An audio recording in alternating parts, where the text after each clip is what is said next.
Vamos, Valeria, que vamos a leer.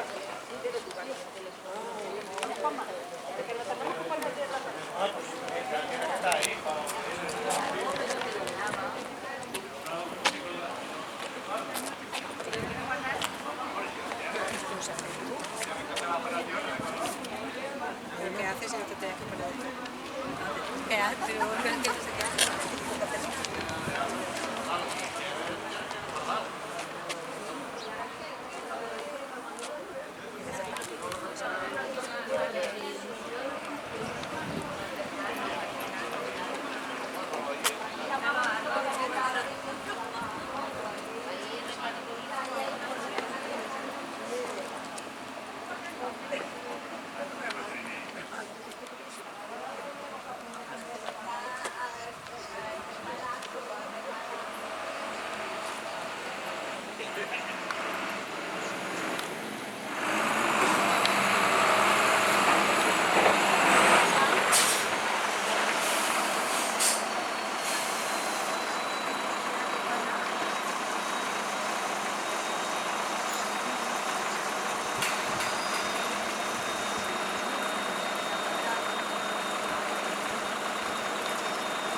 Todos por venir aquí a la ruta literaria que hemos organizado al final entre todos, ¿no?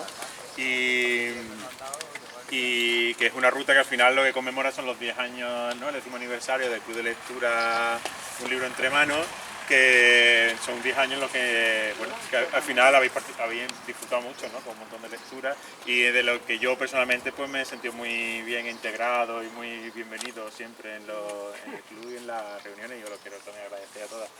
Luego, que al final la idea, bueno, como ya sabemos, porque al final lo hemos hablado entre todos, ¿no? Que la idea de la ruta literaria surge un poco de llevar las lecturas a las calles de Escañuela, ¿no? De poner pues un poco de lo que hacemos en el Club de Lectura pues a disposición de todo el pueblo, y compartir el placer que tenemos con los libros, ¿no? Y qué mejor día que inaugurarlo hoy, ¿no? Que es el día del libro, exacto.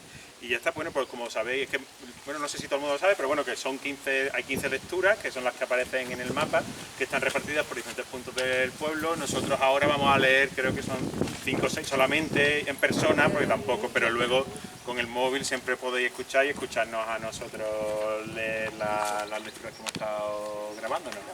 Exacto, y bueno, el primer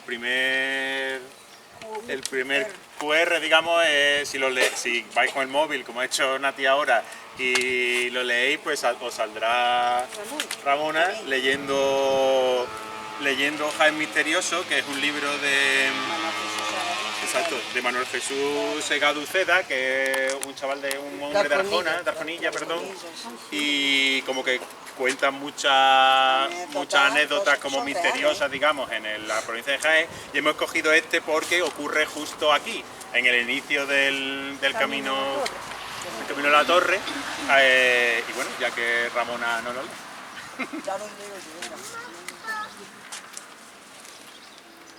Dice: una potente luz sobrevuela los campos de Escañuela. Allá por el año 2001, en el camino que lleva hasta el cortijo La Torre, en el término municipal de Escañuela, una pequeña población al sureste de la campiña norte de Jaén, un objeto volante no identificado sobrevoló el lugar. La historia toma más credibilidad cuando la fuente que nos confirma el avistamiento nos llega desde una institución seria como es el Cuerpo de la Guardia Civil. El suceso tuvo lugar entre las 2 o las 3 de la madrugada, de una noche despejada, cuyas condiciones meteorológicas permitían ver el firmamento nocturno, mientras una patrulla de la Guardia Civil realizaba labores de vigilancia rutinarias. Los agentes pudieron ver algo en el cielo que los dejó sorprendidos. Se trataba de una extraña luminaria, parecida en aspecto a una luna llena, que emitía una potente luz blanca y que se movía lentamente sobrevolándolos. Esta esfera de luz se mantuvo volando sobre ellos, en un ir y venir en repetidas ocasiones. Al cabo de un momento pudieron ver cómo la luz aceleró de forma extraordinaria, perdiéndose en segundos tras un monte que se situaba a algunos kilómetros. Tras perder de vista el objeto volador, trataron de observar si la extraña luz volvía a aparecer de nuevo, algo que no sucedió. Es posible que el ovni se sintiera atraído por las luces del servicio del vehículo de la Guardia Civil y por ello planeara a poca velocidad sobre ellos. Lo cierto es que en esta zona, cerca de Andújar y Arjona, no es la primera vez que se afirma haber visto algún ovni sobrevolando los montes, aunque sí es la primera vez que son los propios agentes de la Guardia Civil los que presencian el avistamiento, atreviéndose además a hablar del caso abiertamente.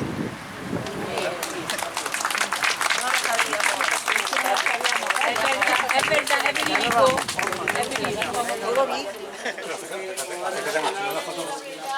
Espérate que quite un poco la luz, pero ya como que ha salido.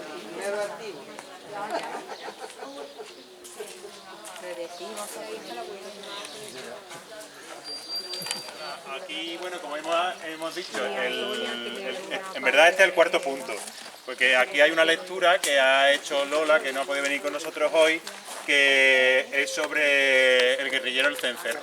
Y bueno, y si cogéis este QR, pues la podéis escuchar a ella. Pero nosotros íbamos a ir a la tercera lectura, que es un poco más abajo, pero vamos a hacer aquí arriba, en la que Antonia se ha grabado leyendo a Platerillo, ¿no? La idea era como el Parque de las Chinas, un zona infantil, y luego está como en la apertura ya hacia el campo, pues un poco recuerda pues, a esas escenas de Platerillo, de la infancia de Juan Ramón Jiménez, y eso, ¿no? Y entonces pues después de este vamos a saltarnos, simplemente por comentarlo, vamos a ir directamente, ahora reparte que no tenéis el mapita, os lo doy, que creo que hay gente que no lo tiene, y vamos a ir al punto octavo y nos vamos a saltar varios en medio, porque bueno, no nos va a dar tiempo a leerlos todos en persona, pero os animamos si queréis que con el móvil pues, podéis escuchar a las compañeras y compañeros del club de lectura que nos hemos grabado haciendo eso. Exacto, en el Pilar hay uno que es sobre una lectura del Señor de los Anillos cuando unos elfos le da para leer un pilar de agua al futuro, y luego en el 6, que es en el Parque como de los Teletubbies, es Almudena Grande, que han leído exacto, Maritrini y tú, y luego también en la Plaza del Sindicato hay una lectura que es muy bonita sobre una lucha, digamos, sindical en los años 30 en Madrid, y es un libro muy bonito que lo ha leído Ana Fernández. Y ya está, pero eso lo vamos a saltar y os animamos a buscarlo cuando tengáis un ratito. Y ahora pues Antonia va a leernos una escena de Platerillo. Me voy a subir al banco.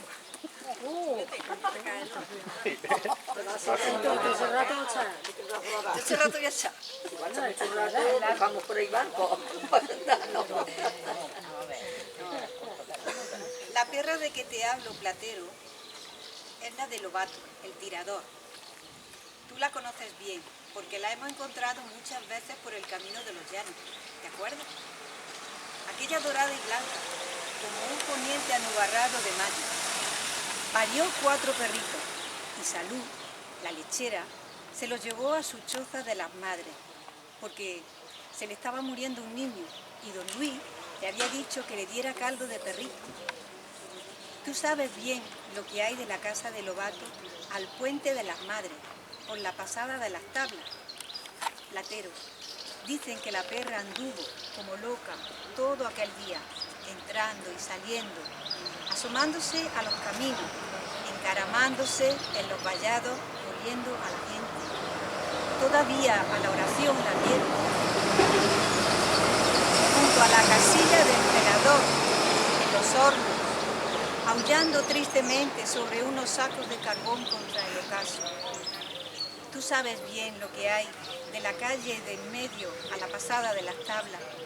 4 veces fue y vino la perra durante la noche, y cada una se trajo un perrito en la boca, Platero. Y al amanecer, cuando Lobato abrió su puerta, estaba la perra en el umbral mirando dulcemente a su amo, con todos los perritos agarrados, en torpe temblor, a sus tetillas rosadas y llenas.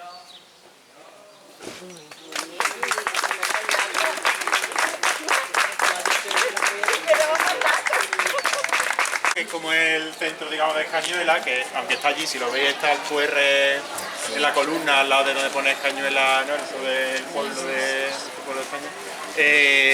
Pues hemos decidido como poner pues, el libro central de la literatura española, ¿no? El Quijote. Entonces, leyendo el QR podéis escuchar el primer capítulo completo del Quijote, que lo leyeron Katy y Victoria.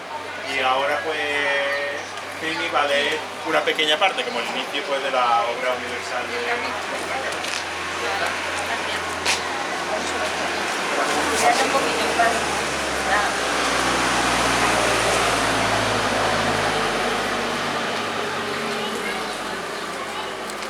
Claro, conmigo. Adorando de aquí como los pastores, tirando para Pero arriba. espera, que falta gente. En un lugar de La Mancha, de cuyo nombre no quiero acordarme, no ha mucho tiempo que vivía un hidalgo de los de lanza en astillero, adarga antigua, rocín flaco y galgo corredor. Una olla de algo más vaca que carnero salpicó las más noches, duelos y quebrantos los sábados, lentejas los viernes, algún palomino de añadidura los domingos. Consumían las 3 partes de su hacienda. El resto de ella concluía en sayo de velarte, calzas de velludo para las fiestas, con sus pantuflos de los mesmos, y los días de entre semanas se honraba con su vellorí de lo más fino. Tenía en su casa una ama que pasaba de los 40, y una sobrina que no llegaba a los 20, y un mozo de campo y plaza, que así ensillaba el rocín como tomaba la podadera. Frisaba la edad de nuestro hidalgo con los 50 años. Era de complexión recia, seco de carnes, enjuto de rostro, gran madrugador y amigo de la caza. Quieren decir que tenía el sobrenombre de Quijada o Quesada, que en esto hay alguna diferencia en los autores que de este caso escriben, aunque por conjeturas verosímiles se deja entender que se llamaba Quejana. Pero esto no importa poco a nuestro cuento, basta que en la narración de él no se saca un punto de la verdad. Es pues de saber que este sobredicho hidalgo, los ratos que estaba ocioso, que eran los más del año, se daba a leer libros de caballerías con tanta afición y gusto que olvidó casi de todo punto el ejercicio de la caza y aún la administración de su hacienda. Y llegó a tanto su curiosidad y desatino en esto que vendió muchas hanegas de tierra de sembradura para comprar libros de caballerías en que leer. Y así llevó a su casa todos cuantos pudo haber de ellos. Y de todos, ninguno le parecían tan bien como los que compuso el famoso Feliciano de Silva, porque la claridad de su prosa y aquellas intrincadas razones suyas le parecían de perlas, y más cuando llegaba a leer aquellos requiebros y cartas de desafíos, donde en muchas partes hallaba escrito: la razón de la sinrazón, que a mi razón se hace, de tal manera mi razón enflaquece, que con razón me quejo de la vuestra fermosura. Y también cuando leía: los altos cielos que de vuestra divinidad divinamente con las estrellas os fortifican y os hacen merecedores de merecimiento que merece la vuestra grandeza.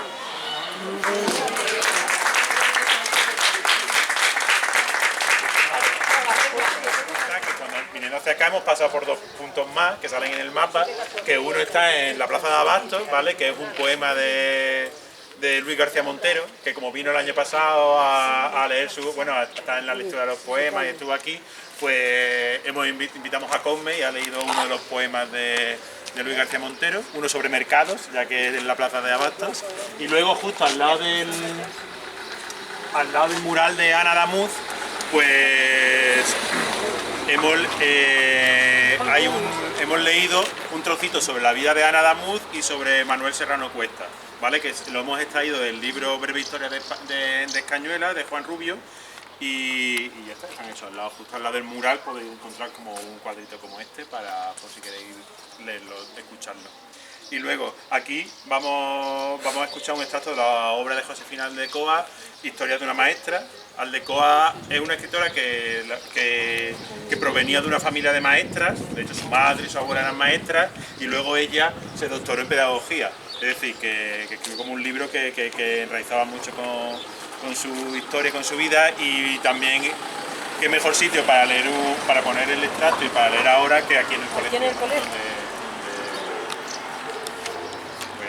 Es un resumen, que no es todo porque si no es mucho rato.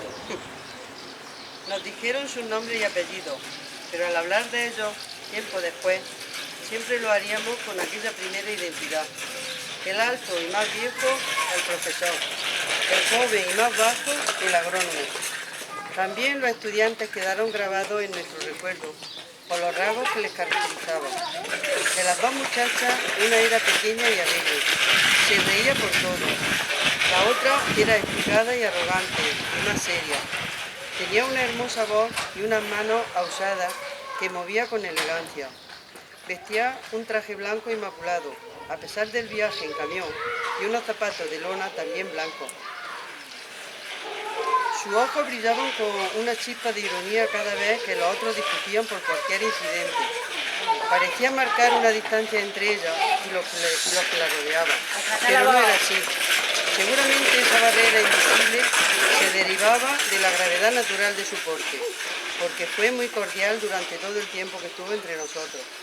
Se veía que ella era el alma de la misión, la parte viva y atractiva, lo que convertía su actuación en una entrega sin esfuerzo. El muchacho era protegido y mimado por sus dos compañeras.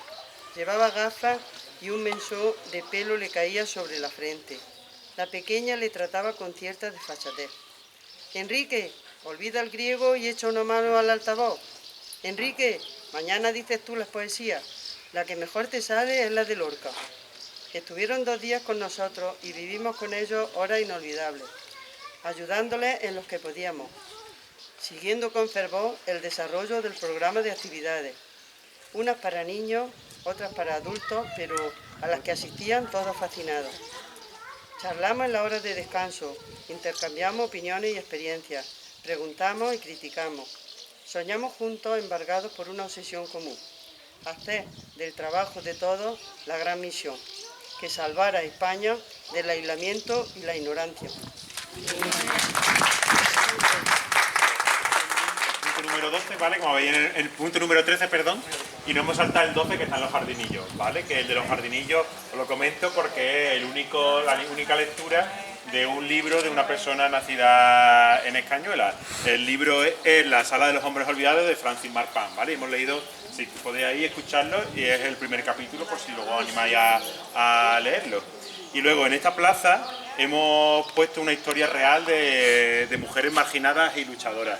En el libro Lunática, que así se llama el libro, de Andrea Momoito, nos habla de la historia de María Isabel García, que ahora en el extracto que ya van a leer la mencionan, porque es la protagonista de este libro, que fue una prostituta que murió en la cárcel y en 1967, y que eso generó o desencadenó una huelga, la única huelga de prostitutas que ha habido en Bilbao o en España en la historia. Y bueno, y ella nos va a leer un pequeño extracto de uno de los capítulos. Un poquito de eso.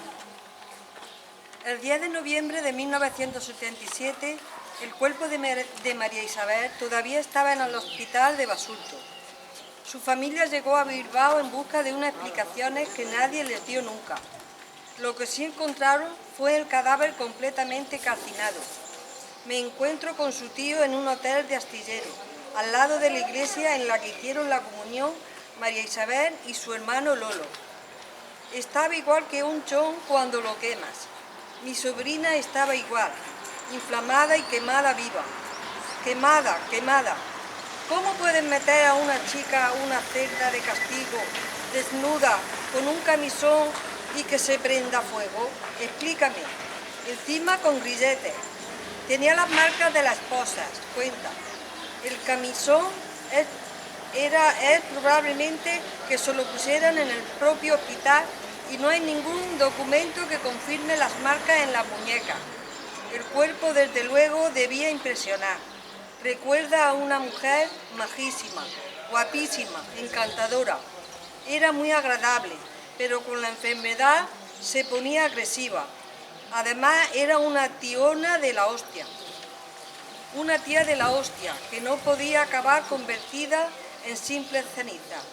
Sus compañeras no estaban dispuestas a permitir que la muerte de María Isabel pasara desapercibida porque ella nunca había sido precisamente discreta y porque estaban hartas del maltrato al que estaban sometidas todas por parte de las instituciones, las leyes y la política. Las informaciones sobre la muerte de María Isabel que se complicaban esos días eran incoherentes. El diario 16 anunciaba que la prisión no negaba a dar información y a pesar de afirmaban que se había suicidado cuando tuvo noticias de su traslado al centro psiquiátrico de Madrid, aunque eso se contradice con las partes del personal de prisión. En cualquier caso, o probablemente porque nadie era capaz de explicar con exactitud qué había pasado. Sus colegas ardieron en llamas por primera vez durante el funeral. No estaba previsto. A las 6 de la tarde, en la plaza del barrio de San Francisco, las putas se agolpaban en la puerta de la iglesia del Corazón de María para despedir a María Isabel. Ahí en la puerta del templo se dio un episodio que recogió Egin y que ha sido imposible confirmar. Mientras el párroco oficiaba la misa, un nutrido grupo de prostitutas, acompañadas por miembros de la Asamblea de Mujeres de Vizcaya, permanecía junto al féretro que, según un empleado de la funeraria, no había podido ser introducido en la iglesia porque el cadáver estaba totalmente descompuesto y el olor hubiera sido insoportable. Un cadáver quemado huele mal, sí, pero no tendría por qué estar descompuesto. En cualquier caso, ya estaban desarrolladas las técnicas funerarias que podían evitarlo, aunque es probable que aquello costase un dinero que la familia no tenía. El cuerpo fue enterrado primero en una losa y trasladado después al osario general, al lugar donde se depositan las cenizas de los restos no reclamados. No todas las prostitutas se quedaron junto al féretro. Posible público, fotos de funeral, y en una de ellas aparece una mujer alta, de pelo corto y nariz afilada, que leyó unas palabras desde el púlpito. En él aparece tallado palabras de Dios. Aquel día fue una puta la que tomó su palabra. El cura aprovechó también la misa para pedir que se aclarasen las circunstancias de la muerte, aunque según su opinión no podía culparse a la dirección de la prisión sin tener pruebas suficientes. Parece que trató de mantener la calma, pero la tensión cada vez era más evidente y en el hall tuvieron que atender a una mujer que se había desmayado. Las crónicas recogen que los primeros gritos de justicia se escucharon ya dentro de la iglesia y eso molestó a una de las prostitutas que participó en las protestas. Mire, yo me manifesté como la primera, porque a María Isabel la tenía mucha ley, pero no quiero que esto llegue a convertirse en un desorden. Tengo mis principios. He estudiado en un colegio de religiosas y no me gustó nada que el día del funeral se hablara en la iglesia de cárceles y de prostitución, estando el Santísimo expuesto. Más o menos molesta por el cariz que tomó el funeral, alrededor de las 6:30 de la tarde, arrancaron a andar en una manifestación improvisada. El número de personas que participó en la movilización varía según la fuente, un clásico, pero parece ser que pudieron ser entre 200 o 500 personas.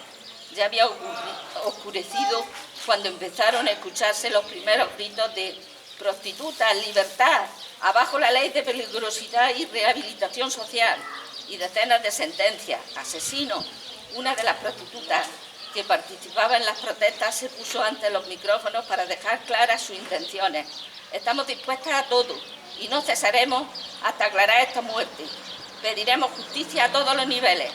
No hacía ningún mal y si tanto nos desprecia la sociedad, que nos den empleo para alimentar a nuestros hijos.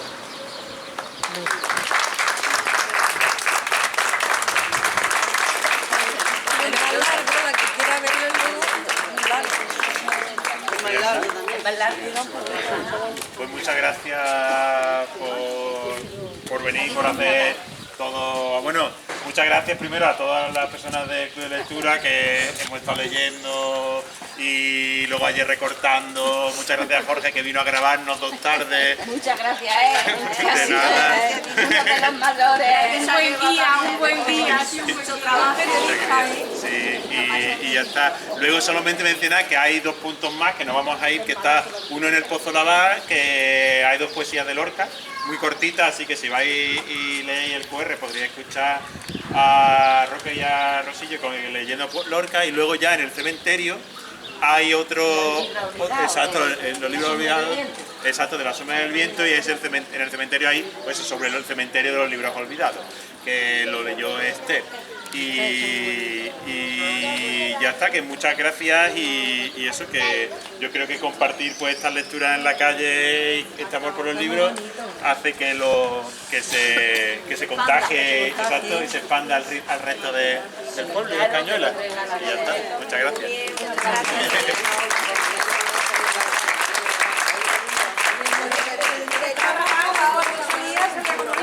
Sí.